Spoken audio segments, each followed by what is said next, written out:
د دې سورت نوم چې بیا دی البینه. بینه یو ښکاره واضح دلیل ته ویل کېږي. د دې نوم هم د دې راتلونکي سورت د دې لومړني آیات په دا پای کې د بینه کلمه ذکر شوې ده، حتی تأتیهم البینه. د بینه توری راخیستی پر دې نوم ایښی دی. نو دا یې نوم سو، یعنې هغه سورت چې په دې کې د هغه واضح نقشې د هغه واضح دلیل ذکر پکښې کې راغلی دی، دا نوم د دغه ځایه واخیسته سو. دی مدني دی، یعنې بعد الهجرت نازل شوی دی چې رسول علیه صلات وسلام د مکې شریف څخه هجرت وکړي مدینې ته ولاړی، هلته نازل شوی دی. او دی 8 آیات دی. د ترتیب په لحاظ په قرآن کې چې لیکل شوی دی 98 نمبر دی، او د نزول په اعتبار 30 نمبر دی، تر سورت طلاق وروسته نازل شوی دی. او ربط د ما قبل سره دا دی چې هلته په هغه مهمه مسله کې چې هغه تصدیق پر حسنا و، په هغو حسنا کې چې دی د رسالت مسله هم پکښې کې درج ده، چې د رسالت به هم تصدیق سړی کوي. دا لازم دی چې د رسالت تصدیق ونه کړي. د سره د خدای وحدانیت چې څوک مني چې د رسول د رسالت نه مني کافر دی. په دې خو نه چې دی خدای مني، لکه دا ځینې زموږ ناپوهان شته بله د یهودو نصارا چې زړه یې غواړي چې په دین یې راشریکا کړي. کاکا وایي دی خدای مني، بابا نو خدای خو به خود مني. نو خدای خو چې په دنیا کې هغه سرغنه کافر دی، چپ لکه کمونیسټانو دا دهریان خلقیان جوړ کړل. د دغو سماسې وه چې دهریانو چې د خدای منکر شول. نور خو چې پر نړۍ کوم کافر تېر شوی دی د خدای نه دی منکر شوی. خدای خو هر یهودي یې مني، نصراني یې مني، د هندو یې هم مني، خو فقط شرک ورسره کوي. د سره دی خدای یو وګڼي، توحید د خدای یو چې رسول یې نه مني، نو دا مسلمان دی. نو دلته د رسالت مسله داسې مهمه مسله ده. نو تصدیق بالحسنا پر نیکو نیکو خبرو یوه جزیه یې دغه ده چې یا به دا خبره هم څوک مني. نو اوس په دې صورت کې د پیغمبر علیه السلام د رسالت اثبات، او هغه څوک چې د رسالت منکر دي او یا رسالت منلی دی، د دغو دوه مجازات ذکر کوي چې د منونکو یې دغه جزا و بدله ده، د منکرینو یې دغه جزا و بدله ده. ترجمې ته راځو. شروع کوم بسم په نامه سره الله د الله عز وجل الرحمن چې دی خدای ډېر مهربانه دی په دې دنیا کې پر مسلمان او پر کافر، الرحیم چې دی خدای لوی مهربانه دی په هغه دنیا کې پر مؤمن نه پر کافر. الله عز وجل داسې وایي لم یکن الذین کفروا، لم یکن نوه الذین هغه کسان کفرو چې دی کافرانو. د نبی علیه السلام تر راتګ د مخه چې کوم کسان کافرانو چې هغه نو څوک من اهل الکتاب د خاوندانو څخه د کتاب، د کتاب خاوندان د یهودیانو نصرانیان، چا به پر تورات ایمان درلود، چا پر زبور او پر انجیل. د دغو کافران والمشرکین او دغه رقم مشرکان خو به هغه چې بتان ته به سجدې کولې، نو چا یو بت چا بل بت، چا به خپل ځان ته یو بت غوره کړی و، بس هغه د خدای و هغه ته یعنې د عبادت خدای و عبادت به ورته کاوه. نو که دغه اهل کتاب وه که دا مشرکان وه، دا نه و منفکین جلا کېدونکي، ځان منع کوونکي د دې خپل کفر څخه، حتی تر هغه وخته تأتي چې راتګ وکړي راسي هم مودې ته البینة هغه ښکاره دلیل. الله وایي دوی په دې خپل کفر کې دغسې ټینګ د دوی دغسې یو سخت مرض و، لکه یو څوک چې ډېر مریض بره و یاره چې فلاني ډاکټر ته یې بونه ځې په دې ډاکټر نه پوهېږي. الله عز وجل دوی پر دې خپل کفر دغسې ټینګ وه چې دغسې یو واضح دلیل لکه د اخري زمانې نبي چې محمد علیه صلات وسلام دی، بل چا د دې کفر دوی نه سوه جلا کولی. دغه حاذق طبیب یې غوښت، مګر ګاګې څوک دغسې بد مریض بره و دغسې حاذق طبیب ته ورواسي، د هغه لپاره وس نه په ورسېږي، هغه یې له دا مرض څخه نه خلاص. نو په دغه کفارو کې هم دوی خو دغسې مرض باندې اخته وه چې بل چا نه سوه خلاصولی، وایي به د هغه محمد علیه السلام یې غوښت چې په ټولو رسولانو کې افضل رسول دی، مګر د هغه چې مرالې په برکت باندې ځینې نجات پیدا کړي، خلاص و د دې مرضه د کفر، ځینې پر هغه پسې پاته سول. په الله د دوی د کفر سختي بیانوي چې دغه رقم شیان و ده چې نبي علیه صلات وسلام راتلی. لم یکن نوه الذین هغه کسان کفرو چې دی کافران سوي وه من اهل الکتاب د اهل کتابو څخه والمشرکین او د مشرکانو د دې دواړو ډلو څخه، دوی نه وه منفکین جلا کېدونکي پرېښوونکي د خپل دین، حتی تر هغه وخته تأتي چې راسي هم ودې ته البینة یو ښکاره او واضح دلیل. دا رسولون چې پسې موږ وایو دا بدل د هغه بینو څخه دی چې شي ورته راسي، هم رسولون یو رسول ورته راسي من الله د الله د طرفه څخه دغسې یو رسول چې ورته راسي دوی به پرېږدي، بل کم یې نه پرېښول. یتلو صحفا مطهره چې د هغه رسول کار به دی، یتلو تلاوتوي به صحفا صحیفې مطهرة پاکې چې پر دوی به یو پاکې صحیفې د اوراق ته ورکړي چې شیان پکښې کې نوشتی چې دغسې پاکې صحیفې پر دوی باندې تلاوت وکړي. فیها چې په دغه صحیفو کې به کتبون، په دې کې به مضامین و احکام قیمة ډېر سیده و برابر، چې دغسې پاکې صحیفې چې په هغه کې احکام ذکر شوي کتب، دا چې دی د کتاب جمع ده. کتاب په دوه معناوې راځي. کتاب دا ورق ته هم ویل کېږي، نو که دا ورق وي خو صحف هم دغه ورق ته ویل کېدل. نو په دا خاطر دلته د کتبو څخه چې دا جمع د کتاب ده، دا صحیفې نه دي مراد. کتاب په معنا د حکم سره هم راځي. کتاب په خپله په قرآن کریم کې د حکم په معنا استعمال شوی دی، نو کتب چې جمع شول نو احکام دلته ځینې مراد دي. ذکر اوراق نه مراد خو د صحف په اخوا ته ذکر سوی نو برخو عین شی چې بیا په دا ورق کې به کتب نوري ورکی خدای رقم مضمون بار راوتی فيها چې په دغه صحیفو کې به کتب احکام قیمه ډیر برابر ډیر سیده او محکم احکام. محکم قیمه په معنا د محکم هم دي، قیمه په معنا د برابر او د سیده هم دي. سیده خو په دې چې هیڅ کجي او غلطي نشته پکښې، د انسان ښېګڼه پکښې لیکل سوې ده. د قرآن کریم په احکامو کې غلطي ګرسره نشته. او محکم په دې چې تر قیامته بیا منسوخه کېږي، نو د چا پلار یې نه سپېروالی چې دا حکم زه نه منم. که څه هم کفار خو دا دې اوس کوشش کوي چې د قرآن احکام د منځه وباسي و خلکو ته خپل جوړ سوي قوانین ور وړاندې کړي. هغه کسان چې په زړو کې کجي هغه به ورسره ومني، مګر مؤمن خو په دې پوهېږي چې د کافر هر قانون چې ماتې ږدي ولاکه د انسان پکښې ګټه نه ده، د انسان ګټه د قرآن په قانون کې ده. نو دا قیمه قوانین دي، معنا محکم. فيها چې په دغه صحیفو کې به کتبون احکام قیمه ډېر سیده او محکم. دغسې و دا د کافران د اهل کتابو د مشرکانو دواړه یې ذکر کړه چې دوی بل رقم نه اوښتله چې دغسې یو دلیل ورلره رانشي. ښه نو چې راغلې چې محمد علیه السلام را مبعوث نو باره دوی واوښتل. الله وایي داسې بد مریضانو په هغه هم نه واوښته. وما تفرقه دا کتب قیمه سره یو خبره وه. دا قیمه خو صفت موصوف غواړي، نو دلته چې دی کتب قیمه خپله د دا کتب صفت دا قیمه. هلته چې بیا بل ځای راځي بیا بیا سیس ورته پامې په خبره به پوه سي. وما تفرقه نه دي جلا سوي په خپل منځ کې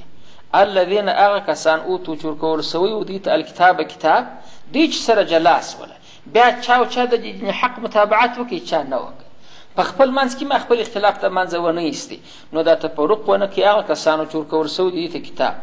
الا من بعد مګر نه وروسته ما تر هغه جاءت چې رالهم و دوی ته البینة هغه ښکاره و واضح دلایل ورلره راغله چې د نبي علیه السلام راتګ دی چې هغه ورلره راغلي هم پر هغه سربېره دی یو مخکې نه سوچ راسي ګرده په جن پسیس څو ایمان راوړي یو څو نه پور نور چې هغه بیا نه راوړي. هغه چې نه هغه هم پر یوه لار نه برابر، چا یو دین کوه چا بل کوه، چا یو بت غوره کړي و چا بیا بت نه کوه چا بیا بل څه کوه. دا نو ګوره وما تفرقه جلاواله یې ونه کړي د دین په مسله کې. الذین هغه کسان اوتو چې ورکول سوی الکتاب کتاب الا خو بیا یې وکړي من بعد ما وروسته د هغه جاءت چې رالهم و دوی ته البینة هغه ښکاره دلیل واضح دلیل چې پیغمبر علیه السلام هغه ورلره راغلی پر هغه سربېره لا هغه اتفاق نه سو نصیب په دغه دین پسیس بلکې تفرق یې وکړي سره لارې جلا سو ګرده نفس رالی څه پاته سوله. نو دا د دوی پر سخت مرض دلالت کوي چې الله وایي ګر سره خو په دې کې استعداد نه و چې ځینې را جلا جسي تر څو چې دغسې دلیل رانسي، مګر هغه چې راغلي هم پر هغه سربېره دوی تفرق پکښې کې وکړي. مګر یوې خبرې ته به مو پام وي چې وار د واره چې دا کافران ذکر کوله چې دوی د خپل کفر داسې ټینګ څوک هم ذکر کړه څوک هم اهل کتاب هم و مشرکان هم ذکر کړي وو. دلته چې اوس راغله چې د راتګ د دلیل چې محمد علیه السلام تر دې وروسته بیا تفرق وکړي یوازې اهل کتاب ذکر کړه. دا نو څه دپاره الله وایي نو چې دوی اثرغنا وه چا مخکې روانو ځان یې تعلیم یافته بلکې چې موږ خو اهل کتاب چې غوله دا چم وکړي چې نبي علیه السلام ورته راغلی دوی ګوردو ایمانداران ول پر خپل تفرق پاته سول، پر خپل جلاوالي د دین څخه پاته سول. نو د مشرکانو به څه آلي هغه خو تر غوږو غټاو په جهالت کې ولې خو هغه دغونه ناپوه چې ډبرې کې سجدې کولې یې پلا بیا خپل په لاس راشله بیا ورته ناست بیا به سجود بابا خو تا اوس جوړ کړي. نو که دا دونه قدر بزرګ نه نورې سجدې څنګه سولې هغه پخوا چې سوي وي چې دا به نو خوښ مات وکړي بیا بل جوړاوه ځان بیا سجدې ورته کوي چې بس اوس نو بزرګ سباله دغه رقم. نو دلته هم الله عز وجل یوازې اهل کتاب ذکر کړ چې ابل خو په طریق اولاد هغه رقم دی هغه ذکر ګر سره نه غواړي هغه خو درته جاهل دی خو کتاب ګر سره اسماني اورېدلی نه دی تر اوسه پورې. نو ترجمې ته به مو پام وي وما امروا الله عز وجل د دې بل شرایط راپورته کوي هغه دا دی چې الله وایي سیدي یپلا خو دوی چې دغسې واضح دلیل راغلی نه وایي د دې امکان و چې راجلا دي سي بیا چې واضح دلیل ورلره راغلی هم هغه اهل کتابه یې وار د واره متفرق سو هغو لږو خلکو ومنئ دا نور نه ومنئ. بل نو شناعت دا دی ارمان که دغه نبي دوی ته ناوله د خبرې راوړې وای یو ناوله د ځمکې د اسمانه خبرې برابدلي چې داسې څنګه ومنم. الله وایي دا نبي چې دوی ته کوم پیغام راوړی هغه عین هغه پیغام و چې د دوی په تورات په انجیل کې هم ذکر سوی و عین هغه خبرې وې چې د ایمان پر درلودی هغه خبرې ورته راوړلې نه منلې. مشرکان چې و د مثال په طور هغو به ویل ابراهیم علیه السلام خو نه په حق نبي و بابا خو د هغه د ابراهیم دین نبي علیه السلام راوړی ادین یې کړی نو مشرک په ملامت په دا خبره باندې د اهل کتاب ولې الله څنګه وایي و په داس حال کې د تفرق وکي دغه بینه و د اشکاره دلیل څخه ما امرو چې دوی نو امر سوي ګوره و ما امرو حال دا چې دوی نو امر سوي په خپل کتابو کې چې تورات او انجیل او زبور و الا په دې امر سوي وليعبدوا چې دوی بندګي وکي الله تعالی عز وجل مخلصین په داس حال کې خالصون کې له دی الله لر الجنه د جن چې هیڅ شرکی شی باندې بخښي خو په تورات کې دغه امر سوي په زبور کې په انجیل کې چې تسبه د الله عبادت کوي شرک به نه پکړوي بل څوک به نه پکړوي ګوره و په داس حال کې تفرق وکي د حق جنت څخه ما امرو چې دی امر سوي نه په کتب سابقه وکي چې د دې کتابونه و چې تورات او انجیل الا فبدس ليعبدوا چې بندګي او عبادت وکي الله تعالی مخلصین خالصون کې به د شرک له دی الله الجنه د خپل عبادت خپل جن به خالص الله لرکه او داس امر سوي حنفاء په داس حال کې دی به مائلین د باطل او حق ته چې ګرد عمر کژوالي کوي د چا څخه د باطل څخه مخ اړوي دا رقم د حق خواته په دغه امر سوي ويقيم الصلاه چې دوی برپای کې لمونځ دغه امر ورته سوي ويؤتوا الزکات چې ورلره ورکړي زکات دغه امر ورته سوي په خپل کتابو کې نو وذالک دغه مذکوره شان چې د ذکر سو چې اخلاص په عبادت حنیفیت اقامت الصلاه ایتاء الزکات دغه چې دي دا خو دین القیمه دي دغه دین دی القیمه چې دغه کتب قیمه او دغه احکام قیمه او دین هم دغه دي كذا يسيس بخبر في الألت جماعة استفهام كجمال كتب قيمة دا كتب قيمة مصوبو كنو دا جمع معي هغه مصوب سر راو ګرځي چې ذلك داغه پروګرام چې دا دوی ته په خپل کتابو کې ورسوي داغه خو دین او جن دي القیمه چې دغه کتب قیمه او دغه مضامین قیمه چې په قران کې راغلي او د احکام قیمه خداغه دغه جن یادي دین بل کوم ناوړه د شریعه خدام دغه وایي چې شرک مکه منځ کا زکات ورکو نه علاوه په د قران کې ناوړه د خبري وایي چې رسول ناوړه د پیغام راوړل لا بجده یو څه حق په جانب چې نو څنګه ورسره وبنه خدای هغه اصولي خبر راوړل کې شوله چې کې شوله پر هغه سربېره دي تفرق کې د حق جره څخه ولا ګرد نفس راغله ډیر لږ خلکو اسلام په نصیب سپدي کینو یا ځینې مفسرین د سور سرجه چې ذالک دین الملت القیمه داغه چې دی دین او جن دي الملت القیمه د هر ملت قیمه تر دا قیمه د پاره موصوف مخ کتب مرکشه شو لکه په آیت کې چې ذکر شوی عین برابر سپاغه کې کتب دلته کتب ځینې مفسرین ملت سره رجدي الملت القیمه ملت معنا هر ملت الجن چې قیم او مستقیم د اسمان راغلی په هر اسماني جن کې د احکام ذکر شوی دا کوم نور دي خبرې دي انکار ځین کاوه دی په نبی علی السلام سره نور کړه په خبره پوهیږي ولې دلته مر سره ردو ده خو دین چې دی او قیمته ته مضاف کې خو هغه قیمه صفت لپاره د دین دی نو موصوف او صفت نه مضافیش نو برابر خود بل شی ورسره جنو ملت ورسره کړه ته جنو ملت خو نوم سره یو شی جنو مګر خو تغیر اعتباری خو لري جن په اعتبار د متابعت ورته ویل کېږي د قانون ته ملت په اعتبار د املا ورته ویل کېږي دا قانون خو یو شریعت دا شریعت څوک جن بولي چې خلک اتباع کوي داغه شریعت څوک ملت بلی چې معنا نوشته کېږي په کتابو کې خلک لیکي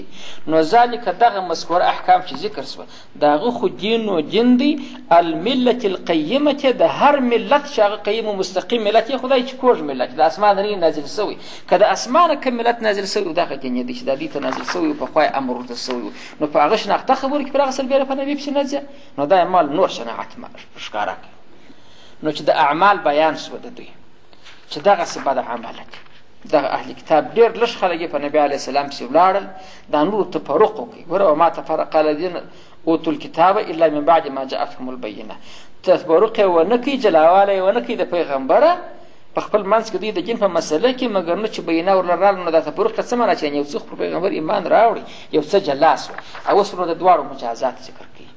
عمل خد دواړو ذکر کوي چې تفرق یو کې څه په نبی علی السلام په بلاړه څه نفسي ولاړل انو جزا چې د بدلای دغه ځای اوس بدله د دواړو شروع کیږي په لاره یوه ده چې کافرانه بیا د بل ده